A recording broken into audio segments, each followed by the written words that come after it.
was had to set the line. The third is my brother. She's cracking tonight. I didn't know enough for coach, and everything was fine. The coach said sometime. But it's only fire once. Shot me in the chest. Never wanna be me, never get the best of better men. Og det var flotte to videoer. Det var America Remains Up.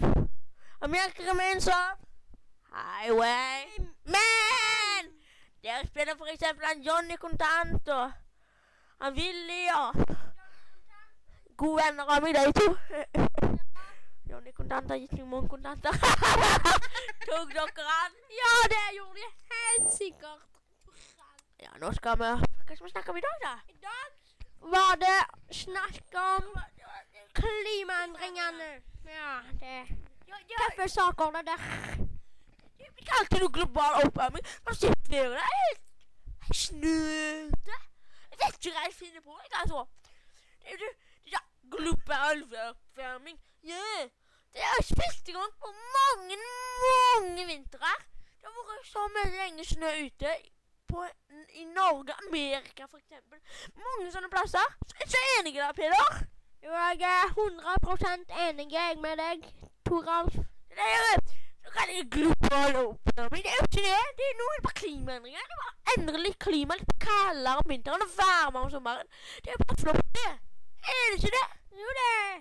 Så på ski liksom er jævla bra. Jævla forhold og slide og sånn.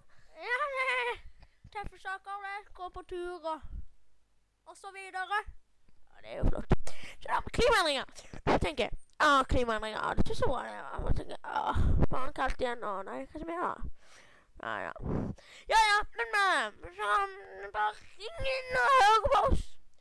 Vil dere at vi skal ta interessant neste gang, eller om dere ikke vil det? Det er ikke å si. Men vi tar dere med to Peder. Vi gjør vel det uansett. Ja, det gjør vi nok. Men Peder har sikkert noe å si til dere. At dere får snart ha 2 ord med dere. 2 ord. Så dere har ikke gjort noe da. Ja, den var flottings den. Så nå skal vi gå over til klimaendringene da. Her om dagen.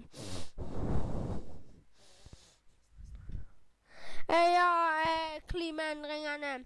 Det er jo, det skifter liksom, det skifter i klimaet. Det kan bli kaldere vinter og varmere sommer. Ja, og klimaendringene, det kan jo føre til sterke meninger om, ja, eller et lokalt klima medfører gjennomsnittlig svaret over en tid for en karakter til dømmes gjennom endringer i nedbørsmengden, eller i temperaturen, sant? Dere vet det. Klima er ingen statistisk størrelse da. Derfor har klimaene funnet sted i alle tider. Det er jo bra at det er det. Ja. Ja. Og det er jo snakk om det er snakk om at det med forurensning, at det fører til global oppvarming. Men som Toralf sa, så var det ikke egentlig noe global oppvarming. Det var bare klimaendringer. Så nå vil Toralf få et ord med dere.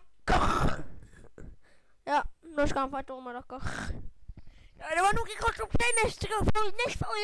Neste gang noe skal komme på hodet. Nei, det kom litt feil ut av munnen.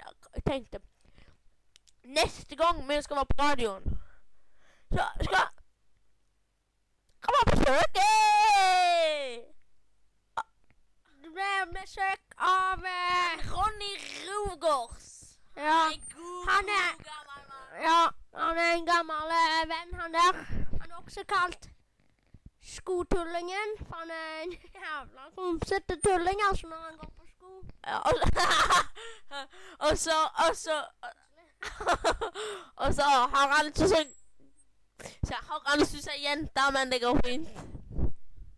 Han har en liten sykdom med stemmen, så han kanskje skal bruke å ta opp med neste gang. På neste radiosending. Vi snakkes så! Ha det! for vann.